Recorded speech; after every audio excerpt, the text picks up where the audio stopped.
नमस्कार दोस्तों, आप सभी का स्वागत है आज की क्लास में। और आज की क्लास में हमारा टॉपिक रहेगा दोस्तों सेंटेंस स्ट्रक्चर। आइए स्टार्ट करते हैं अपने टॉपिक को। बिल्कुल हमारा बेसिक टॉपिक है सेंटेंस। मैंने आपको प्रीवियस वीडियो में बताया है कि सेंटेंस कैसे फॉर्म किया जाता है, कितने काइंड होते हैं सेंटेंस के। आज हम पढ़ते हैं सेंटेंस फॉर्मेशन और सेंटेंस स्ट्रक्चर। तो देखिए दोस्तों, सेंटेंस का जो स्ट्रक्चर होता है, सेंटेंस में सबसे पहले सब्जेक्ट होता है और सेंटेंस के अंदर वर्ब होती है, सेंटेंस के अंदर ऑब्जेक्ट होता है और सेंटेंस के अंदर टाइम भी हो सकता है। लेकिन ये तीन चीज़ें बहुत ज़्यादा इम्पोर्टेंट होती हैं। सब्जेक्ट और वर्ब के बिना कोई भी सेंटेंस नहीं बन सकता है, यानी वर्ब का आना अनिवार्य है। वर्ब के बिना कोई भी सेंटेंस फॉर्म नहीं किया जा सकता है। बिल्कुल क्लियरली समझना है, बिल्कुल आसान क्लास है, कहीं से कोई समस्या नहीं है। तो देखिए, सब्जेक्ट की अगर हम बात करते हैं, ये हमारा फॉर्मेट हुआ subject verb object, subject verb object. तो देखिए दोस्तों, सब्जेक्ट क्या होता है, सब्जेक्ट किसे कहते हैं? सब्जेक्ट का मतलब होता है दोस्तों डूअर, काम के करने वाला, डूअर ऑफ एक्शन, काम के करने वाला होता है। अर्थात इसको हम हिंदी में दोस्तों कर्ता कहते हैं, या फिर इसके अलावा विषय भी इसी को कहा जा सकता है। या तो ये कर्ता यानी करने वाला होगा, या फिर वह विषय होगा जिसके बारे में बात चल रही होगी। तो ये रहा हमारा दोस्तों सब्जेक्ट का खेल। और सब्जेक्ट के बारे में थोड़ा सा मैं आपको और बता देना चाहता हूँ कि सब्जेक्ट जो होता है, यानी जो कर्ता या विषय होता है, ठीक है दोस्तों, कर्ता की विशेष, यहाँ पर कर्ता की बात बता रहा हूँ कि जो हमारा सब्जेक्ट है ये हमारा दो तरह का होता है। नंबर एक हम बोलते हैं सिंगुलर सब्जेक्ट, और दूसरा होता है दोस्तों प्लूरल सब्जेक्ट। सिंगुलर और प्लूरल सब्जेक्ट होता है, यानी इसको हिंदी में एक वचन कहते हैं और इसको हिंदी में बहुवचन कहते हैं। एक वचन से क्या मतलब है? एक वचन से मतलब है जिसकी काउंटिंग एक में होती है, जिसकी काउंटिंग एक होती है, जिसकी गिनती एक होती है, उसको हम सिंगुलर कहते हैं। और दोस्तों जिसकी काउंटिंग, जिसकी गिनती दो या दो से अधिक होती है, टू और मोर, जहां पर काउंटिंग दो या दो से अधिक होती है तो उस सब्जेक्ट को हम कहते हैं प्लूरल। ठीक है दोस्तों, थोड़ा सा ये याद रख लेना है कि सिंगुलर सब्जेक्ट में कौन कौन से आते हैं। सिंगुलर सब्जेक्ट में he, she, it, name, he, she, it, name, ये दोस्तों हमारे सिंगुलर सब्जेक्ट होते हैं।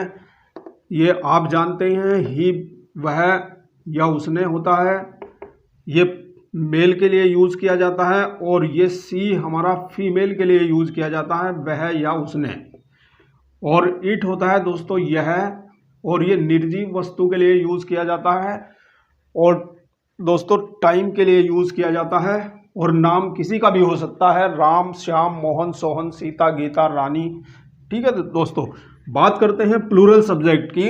ये प्लूरल सब्जेक्ट जो होता है more than two in counting, इसकी कैटेगरी में आते हैं you, we, they and compound names. You, we, they तो समझ आ गया गुरुजी, लेकिन कंपाउंड नेम समझ नहीं आया सर। ये कंपाउंड नेम क्या होता है? बिल्कुल बताएंगे। तो देखिए दोस्तों, यू आप जानते हैं, यू का मतलब होता है तुम, आप या आपने। वी का मतलब होता है हम, हमने या हम, हमने। और दे होता है दोस्तों वे या उन्होंने, वे या उन्होंने। कंपाउंड नेम्स, कंपाउंड का मतलब होता है युग्म, या जोड़ा, यानी जहां पर एक नाम आता है, जहां पर केवल एक नाम आता है तो वो हमारा सिंगुलर सब्जेक्ट में चला जाता है, और जहां पर दो या दो से अधिक नाम एक साथ जुड़ जाते हैं, कंपाउंड हो जाते हैं, तो उसको हम कंपाउंड नेम कहते हैं। जैसे हमने कहा दोस्तों रवि एंड किरण, तो यहां पर देखिए दोस्तों दो नाम एक साथ कंपाउंड हो गए हैं, दो नाम एक साथ जुड़ गए हैं, तो ये हमारा प्लूरल में आएगा। और यहां पर यदि मैं केवल कहता हूं रवि, तो ये केवल एक नाम है, तो यहां पर ये सिंगुलर है। तो इस तरह से हमारा सब्जेक्ट जो है वो सिंगुलर या प्लूरल कैटेगरी में जाता है। ये आपका क्लियर हो गया होगा दोस्तों। आगे बढ़ते हैं। बात आती है सब्जेक्ट, मैंने आपको बताया है कि एक्शन को करने वाला, यानी कार्य का करने वाला, जो भी कार्य करने वाला होता है उसको सब्जेक्ट कहते हैं। एग्जाम्पल देखिए दोस्तों, जैसे मैंने कहा ही इज रनिंग, बहुत इजी है, बिल्कुल आसानी से पढ़ेंगे, कहीं से कोई समस्या नहीं है।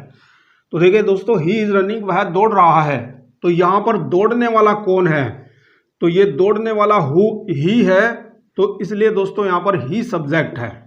ही क्या है, सब्जेक्ट है, और सब्जेक्ट कौन सा सब्जेक्ट है, ये हमारा सिंगुलर सब्जेक्ट है दोस्तों, एक वचन की कैटेगरी में आने वाला है ही, अभी मैंने आपको बताया है। और देखिए दोस्तों सब्जेक्ट से आगे आता है हमारा वर्ब। वर्ब आना बहुत जरूरी होता है, किसी भी सेंटेंस के लिए वर्ब बहुत इंपॉर्टेंट होती है। विदाउट वर्ब कोई भी सेंटेंस फॉर्म नहीं हो सकता है, ये बिल्कुल आप क्लियरली समझ लें। तो देखिए दोस्तों वर्ब जो होता है, वर्ब एक एक्शन वर्ड होता है, एक एक्शन वर्ड होता है, यानी इससे पता चलता है कि क्या कार्य हो रहा है। तो ये जो है हमारा अलग अलग कैटेगरी का होता है। तो हम यहाँ पर मेन वर्ब की बात कर रहे हैं, यानी फाइनाइट वर्ब की बात कर रहे हैं। तो मेन वर्ब का जैसे दोस्तों मैंने कहा गो मिस जाना, कम मिस आना, ईट मिस खाना, स्लीप सोना, ठीक है दोस्तों, और ढेरों दुनिया भर की वर्ब्स हैं। तो यहाँ पर दोस्तों ये मेन वर्ब हैं, और मेन वर्ब का V1 फॉर्म यानी फर्स्ट फॉर्म होता है दोस्तों, सेकंड फॉर्म भी होता है, थर्ड फॉर्म भी होता है, और दोस्तों ING फॉर्म भी होता है, और वर्ब का S या ES फॉर्म भी होता है। तो ये वर्ब का कोई भी फॉर्म आ सकता है दोस्तों, वो अपने टेंस के ऊपर डिपेंड करता है कि टेंस के अकॉर्डिंग वर्ब का फॉर्म आता है। इनको हम कहते हैं फॉर्म्स ऑफ वर्ब, यानी वर्ब की फॉर्म अलग अलग आ सकती है। आपकी V1 फॉर्म आ सकती है, V2 V3 ING form, S या ES फॉर्म। ये रही बात हमारी वर्ब की। बात करते हैं ऑब्जेक्ट। ऑब्जेक्ट का मतलब होता है, हिंदी में इसे कहते हैं कर्म, या वह वस्तु जिस पर हमारा सब्जेक्ट कार्य करता है उसको हम ऑब्जेक्ट कहते हैं दोस्तों।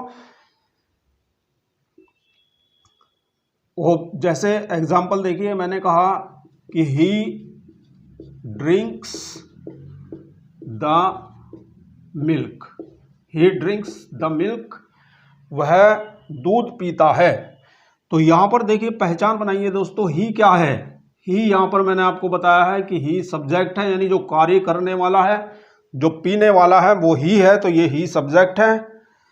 और दोस्तों ड्रिंक क्या है, ड्रिंक ये हमारे पास में वर्ब है, क्योंकि ये एक्शन वर्ड है, यानी कार्य क्या हो रहा है, सब्जेक्ट ने क्या किया है, तो सब्जेक्ट ने पिया है, तो पीने का काम हो रहा है, ये वर्ब है।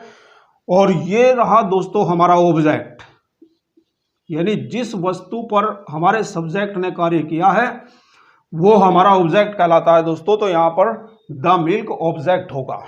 तो इस तरह से हमने देखा सेंटेंस का स्ट्रक्चर, सब्जेक्ट वर्ब ऑब्जेक्ट। और भैया टाइम भी आ सकता है आज कल, अब तब जब, कल परसों तरसों, ये टाइम जो है हमारा, टाइम के दो स्थान होते हैं, या तो लास्ट में होता है या फिर बिल्कुल स्टार्टिंग में भी यूज किया जा सकता है।